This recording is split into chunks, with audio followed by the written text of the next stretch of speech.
Hello again, Ayano. Hi. Hi.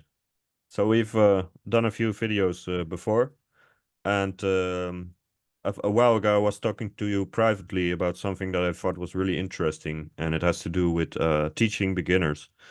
And there's a lot of stuff around that. For example, um, getting them to like retaining beginners and socializing with them in order to retain them and something you said back then, I'm just gonna quote it here just to start off the video. You said the rejuvenating feeling of seeing beginners and that you can share their excitement. And I think this is not talked about very often in videos, so I hope you can share a few words about this extremely interesting topic, I would say. Yeah, we think, along with many other great teachers, that teaching beginners is very important um, because we need to keep feeding into this wonderful world of tango. We want to share what we appreciate a lot, but also because there are different stages in tango life, no? Tango dancers' life. you you're a tango baby, everything is exciting, and you become a tango teenager and you're bitter, you're complaining about everything, and then you become better, you become an adult, and then you start enjoying maturing, you know? And then when you are tango senior, then you can look at all of them with kind eyes, and you can help them nurture their own tango personality, as they grow up. So this tango baby face is really really cute because everything is like they have this puppy eyes. The first time they see the milonga, it's like so much fun watching their excitement. Like, oh my god, everybody's dressed up so nicely. No, like, oh, the shoes, or like, oh my god, it's so crowded. Like, one of the guy, I remember first time I took them to a milonga, and then I always explain how that onda works. And I like to dance with them the first time that they dance in a milonga, so I can watch them out, so they also don't feel nervous. And he just came back that afternoon from speed racing. He was like driving at like 300 kilometers an hour, something like that, racing. And he's like, this dancing in a milonga with me in his arm in that ronda, that was like much more exciting, much more scary than the speed racing. Now, for example, things like that. It reminds us how precious this thing is, and also it's a lot of fun for me. You know? So teaching, of course, starts when the people show up in the class, but we think that it doesn't end there. Like, we do a lot of things, we meaning me, myself, and Felipe.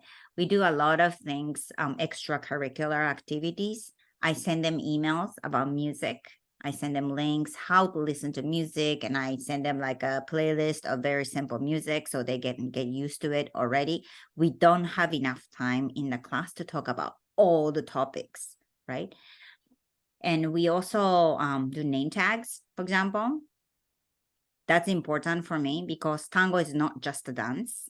It's, a lot of people think it's just a hobby, just extra curricular, like gymnastics exercise, and it's not. It's like entering a community, and I want them to understand that it's dealing with other humans.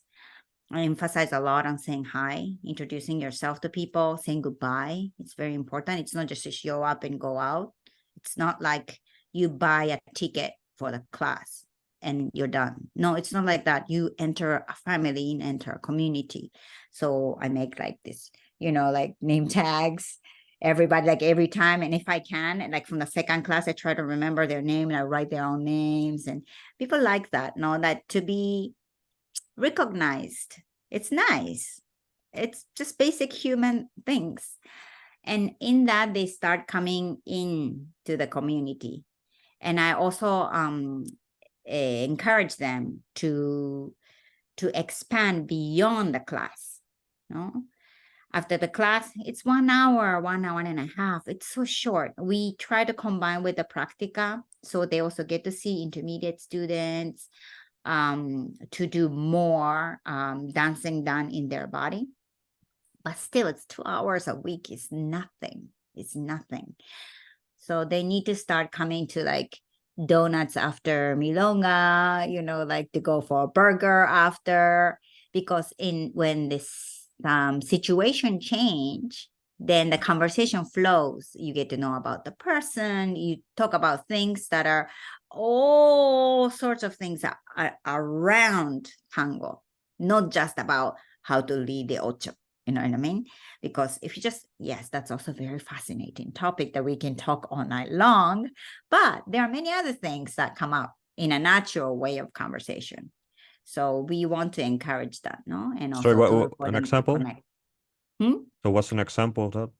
For example, cabeceo, how does it work?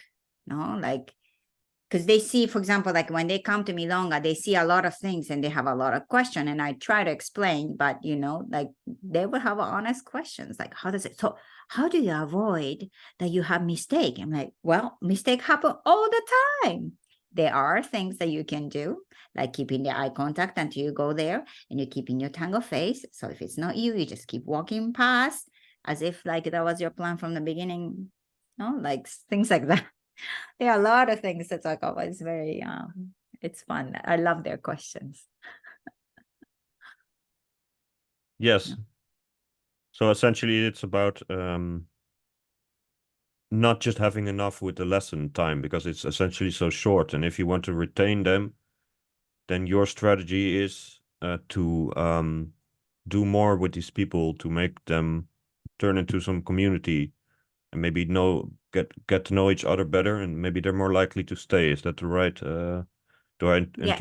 interpret that the right way? Yes. Integrate them as part of the community. If they can form their own cohort of friend group, that's really awesome. I think from talking to many people around the world, it's one of the ways that a lot of people got stayed in tango and also got better in tango. Cohort group is very important. How did they get I better? think. You mean that As a group, friends group. yeah, but they essentially stick around and keep learning. That's what you mean. Keep learn. They go to practice together. They talk about things afterwards. They take classes together. They travel to marathons together or whatever. Like that friends group support system also. It's important, I think. Yeah, I see that at a local in a local scene, that some people have really become friends in a way, and that's Mm-hmm. like we live in a very individualistic society, and it can be a little painful to see that people can be so, like, there's always people everywhere, but people can be really lonely. Yeah. And it's good if you find a community, right? Mm-hmm. And Yeah. Tango forges bond in a way that is very meaningful, I think.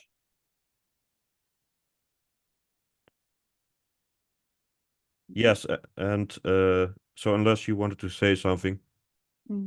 The other thing, so one is to make them belong to the community, one to improve the retention rate. And the second thing is to make them see the milonga as soon as possible. For me, it's very critical. No student stays in tango unless they see the real thing. They just keep floating over. And for me, of course, as a professional, it's very profitable if the student keep just coming back to the class, right? But for me, like I'm not interested in professional students. I'm interested in increasing the population in the milonga that are nice to dance with, that are nice to be around as a person, and that they appreciate good music, plays good music, great navigation. So it's fun for me to dance around them, with them on the floor, and also dance with them as a partner, both, no? All of that for me, that's my mission when I teach beginners, that I want them in the milonga with me. Like I'm increasing my milonga buddies, basically. Well, that's really good, because you could see teaching tango as something financial. Even nobody does that to get rich, but barely anybody anyway. But for you, it's also like I hear that it's not just about altruism, right? About getting other people to dance tango and making money, but you also want it for your own dancing benefit It's eventually. totally selfish, all self-interest, because Yeah. I love tango and I want to have fun and I want to dance with, more different personalities with the right idea. No? Yes, and I suppose that's also why you invest in things like going out eating with these people, or Mhm. because maybe it's just that I don't have the knowledge and that there are more people doing that. But for me, it doesn't sound like the most typical tango teacher scenario to do all these extracurricular things with people. Is that common, or Mm. is it like it may be hard to answer whether that's I common, but think it's actually very common, and again, we see like it's the benefit of us, our lifestyle is that we teach a lot locally and also we travel a lot, which means that we see a lot of case studies of different communities, how yeah, they learn, how they develop, what are their issues, how they're dealing with it. In many communities that we have seen, they have a lot of those gatherings, which is really awesome. So maybe the level of dancing is not good, maybe the size is not good, big, but a lot of small communities around the states that I see, they go out to eat, like, or they cook for each other. They have potlucks, and so they have a very nice bond as a community, and that's essential because without that, it's not gonna happen. It's not like milonga happens like 150 people come and it's a super exciting thing. no. So without that human aspect, I don't think they were able to sustain a community for so long. And a lot of communities are around for a long, long time, which I think it's a lot of effort. No, they Yes, call their effort.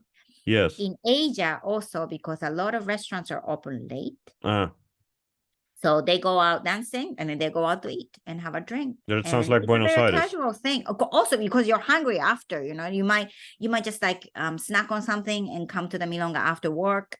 And then after like dancing for 5 hours, you're hungry. So you need to eat. And it's a lot of fun. It creates bond. I also like that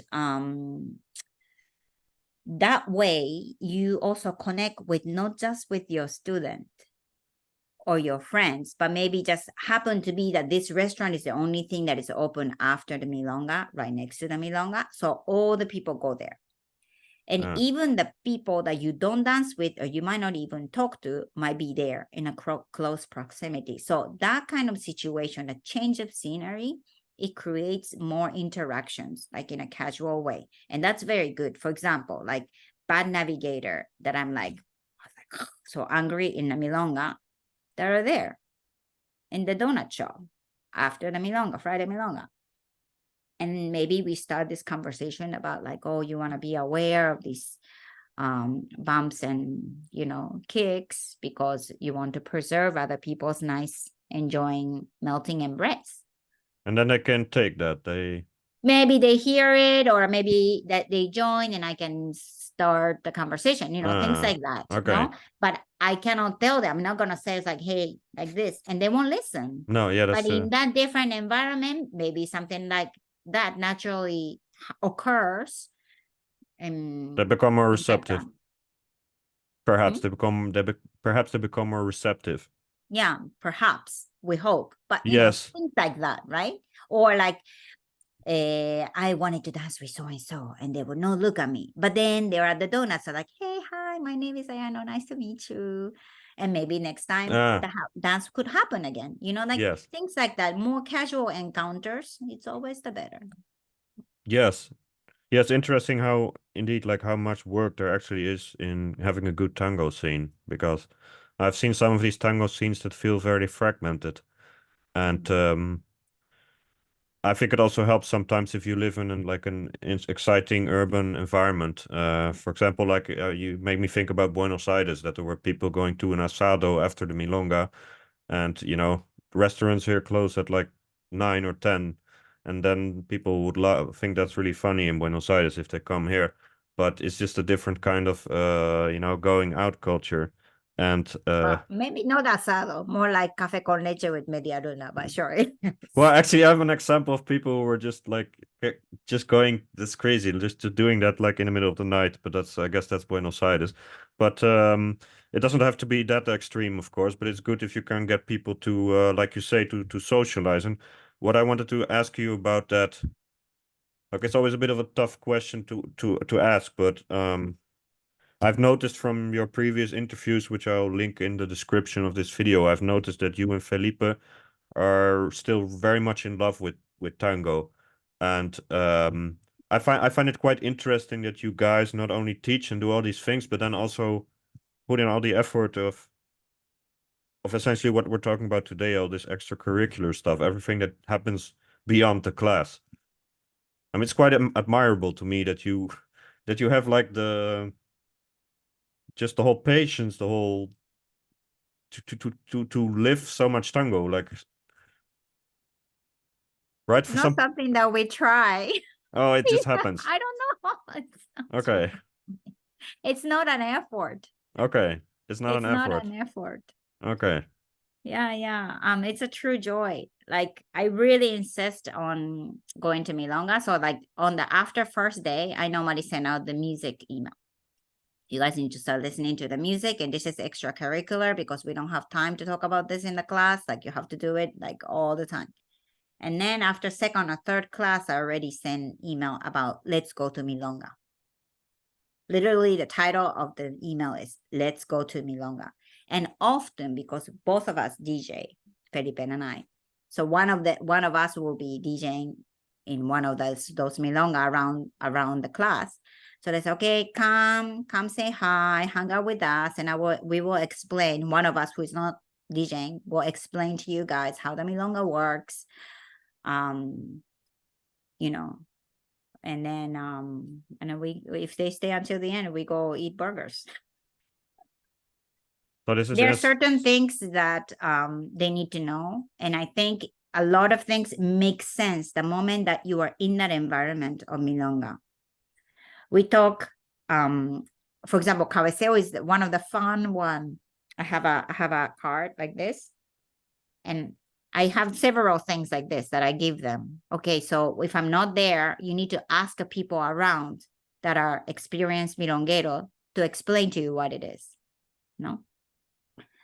And like I task them to catch the moment of cabeceo happens. I explain how it works. Nobody can do it. Nobody cannot. Like they cannot catch the moment the cabeceo happens. They're already on the floor. Like, how did that happen? Because it's so fast, right? So it's like boom, it's just 1 second. But like they're already there. I'm like, yep, you missed it. You missed it. And it's so much fun to see them like keep them entertained.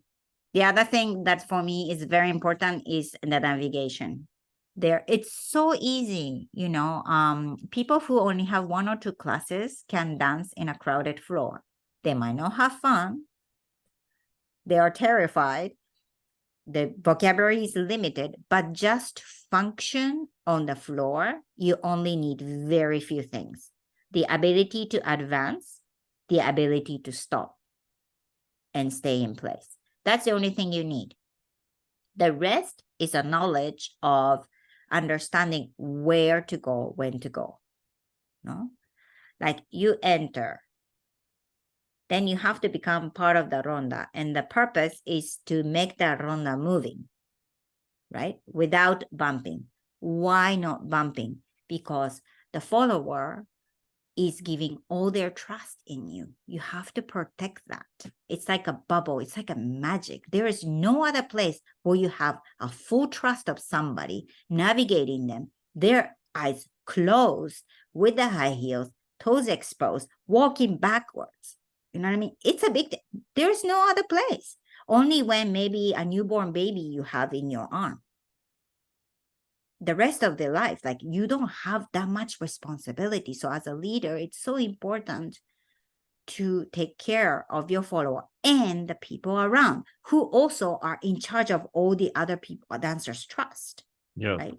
So I make a big deal about that. Like that's the number one thing. That's the most important thing is to protect your partner and the people around you.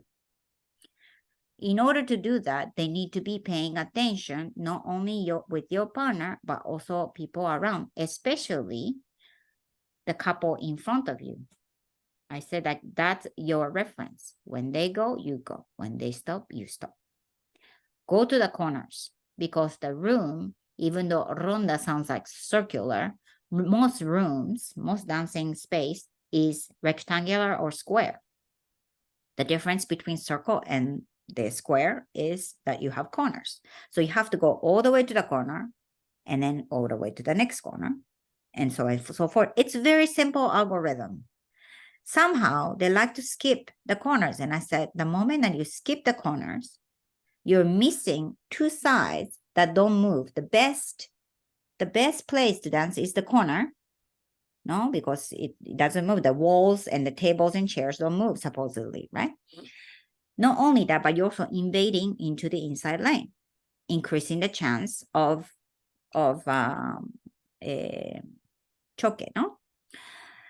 So those are the things that, like, very simple rules, like you go to the corner. You don't go where you cannot see. Until you can see behind your head, you don't go back. There will be a time that you can, but you need to dance in your place or ahead of you where you can see. I say. With that, with 2 classes, they can dance, no problem. Okay, if they pay attention to that. The other thing that I say is the inside of the ronda, in the center of the floor, is like a jungle where the wild animals are. And either you're a wild animal yourself, or you're so good that you can tame the wild animals, you don't go in there. So stay outside. Leader, your back towards the center. You protect your follower. And the tables and chairs don't move. Know where they are. Don't go in there. No, you dance within that lane and then chugging along. When the couple in front of you advance, you go. When they stop, you stop. You stay dancing in there. It's very simple. It's very and I dance with them the first time that I explained that to everybody, and I like to take them onto the floor myself. Like, I follow them, because now I am much more, I'm the tango senior now. So I can explain to them, it's like, hey, like, do you see, like, your head, like, you're really ahead, you have so much space between the couple and the other people, like, you need to go. If there's enough space for another couple to enter, that means you're prompting other people to pass you, increasing the chance of collision. Like, you don't want that, like, you need to go. Okay, I need to go.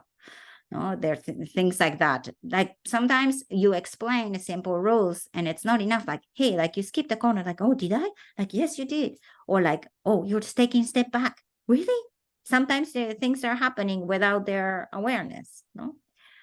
So I like to dance first time there, and then now that they understand more or less the simple rules of how things work, then I can tell them, okay, you can ask these people to dance or not. In reality, of course, it takes time until they feel comfortable to navigate in the dance floor, no? But Yes. it's nice to be able to experience it once, and then eventually, like, then their motivation also increase. Like, okay, I want to be like that. I want to get better. How do I do this? You know, like, the retention rate increases exponentially after they come to the milonga. Like, also the music, like, okay, I have to know this, because, like, how do they know to do this? I'm like, because they know the music.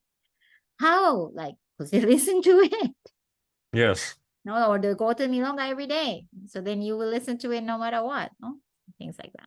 Yes. Yes.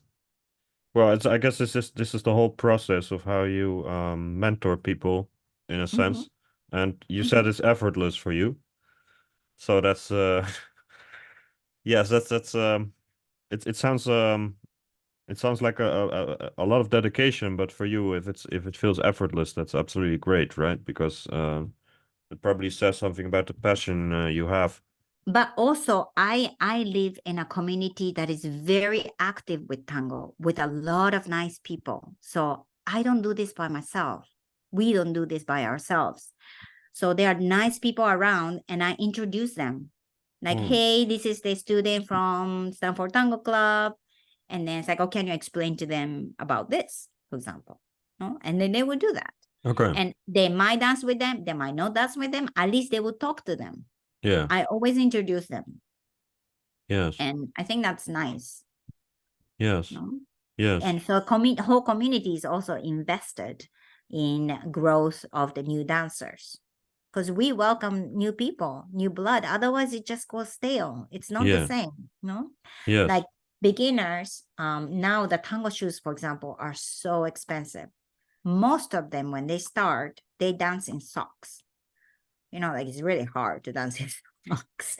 But, you know, it's better than flip-flops because it used to be flip-flops and that was not working. So then once they start getting into it, they want tango shoes. The tango shoes are like $200, $300. When you're new and you don't know what you're doing, you also don't know how to choose the right shoes. That's too much of an investment, you know, and you also need to try them on. Like they're not capable of buying tango shoes in the right beginning. So then I asked for shoe donation. I got like, I don't know, like more than 100 pairs of shoes in 1 week. Okay. I asked for it because especially for leaders, it was so hard. I was like, oh, I need used in good condition, decent condition, tango shoes. And so many people in the milonga, because we go out every day, it's like, oh, I heard you need shoes. Like, boom, like more bags, more bags, more. Our car trunk was filled. Okay. Okay. And we brought them like last night, and I posted a video of all the shoes on the tables, and all the guys, all the kids, they kind of say, oh my gosh. Yeah. Yes. They're so excited. Yes. Yes. You know, for example, things like that. I cannot do it all by myself. It's all because the community also embrace the beginners. So there's Yes. this really like positive cycle going on. And so to make the circle complete here, so I guess that's also the rejuvenating feeling of seeing and being with these beginners, is that you can share the whole excitement on so many levels, and you can feel that again, or maybe you have never stopped feeling it. But of course, everyone, when there's a beginner, like you said in the beginning of this video, you said that there's a special kind of excitement in the beginning that's probably unparalleled. But if you can just get something out of that and feel it yourself, that's already very rewarding, right? Yes. Very, Yes. Yes. very. Also, like I think as the first mama duck, I think we have definitely strong bond.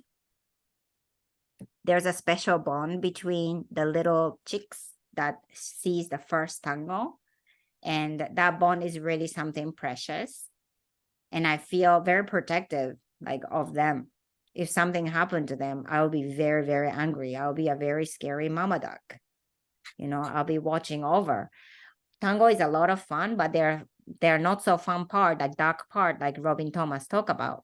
Yeah. So when I teach them cabeceo, when I teach them about embrace and the trust and how much you give yourself as a follower to the leader, I also talk about the dark side too, that you don't dance with everybody, that you want to choose who you dance with, and you can always say no to invitation if you don't want to. If you cannot be fully there because you're not convinced, you don't have to dance with them. No. You can, no matter how insistent they are, you can always say no, and you don't have to explain. You don't have to be mean, but you need to be convinced of your choice and your answer. And that's very important for me, that they understand that. It's really difficult to do it, to say no, because as a society, we always want to be nice. That's how we are raised.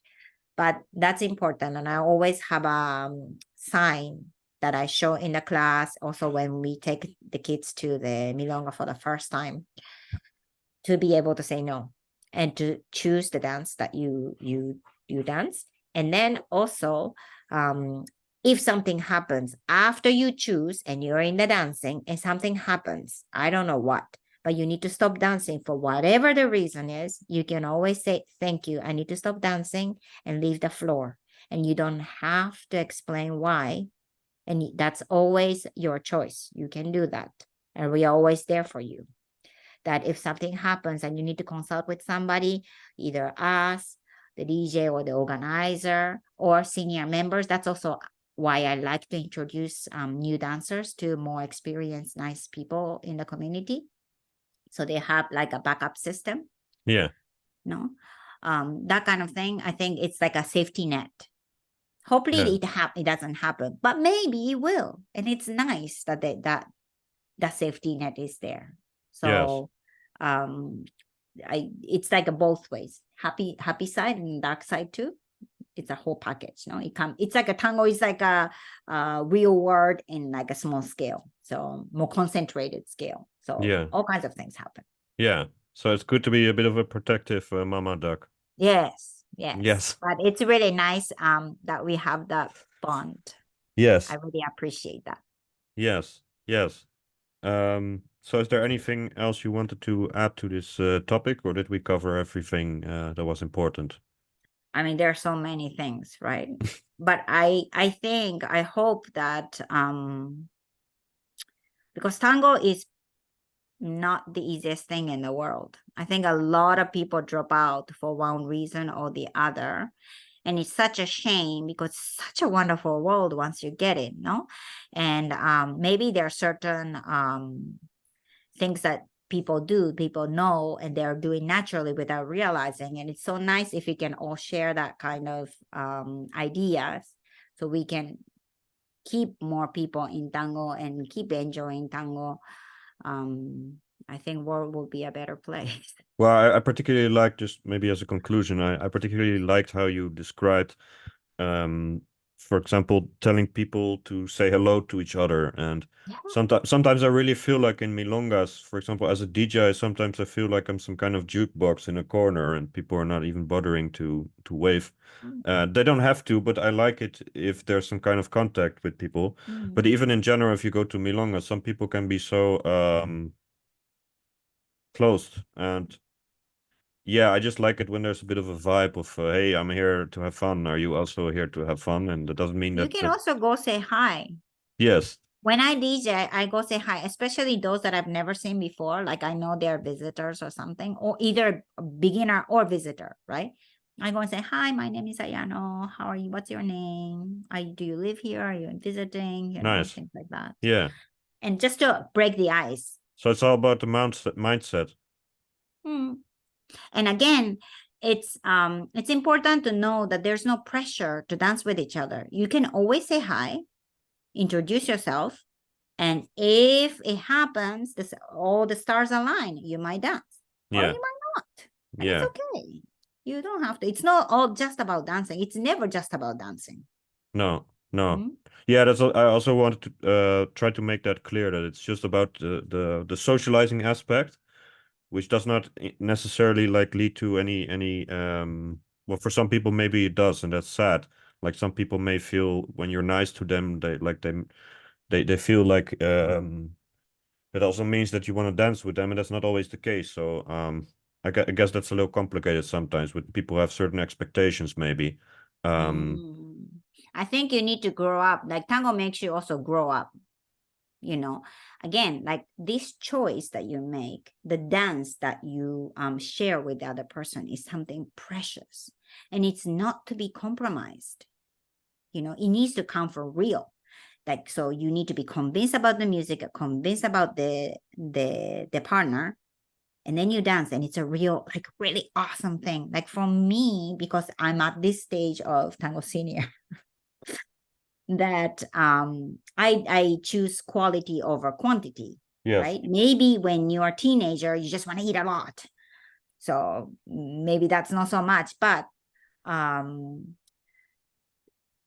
then if you do it out of obligation but not really there emotionally, it's so fake. And it's like there's nothing. Fake abrazo is like doesn't exist. No good for me, at least for me. I don't know if they can live with that, that's okay, but I cannot live with that, and I cannot definitely promote it. Yes. Well, thank you for your interesting words about all these things that have to do with community and building community. And being a teacher who's more than just teaching lessons. I think it's quite inspiring. So I think I received a lot of love like that in a casual way. They might not have been aware, but I have learned from a lot of community members here. I also have learned and talked to a lot of teachers around the world and what they do. And so it's not just all my ideas at all. It's a compilation of all the wisdom of all the people who have been teaching and nurturing tango throughout the time. I don't take all the credit. Not at all. well, thanks for your interesting words, and I hope to see you again for another video. Yes, I hope so too. Thank you for And all this work, Lucas. yes, and you too, in your local, like not only local scene, but especially like in the beginning, before we started recording, you were talking about the exciting milongas there are locally where you are. So Come I, visit us in Bay Area. yes, yes, yes, yes. Well, have fun with all the things going on there, and hope to speak to you again soon. Okay.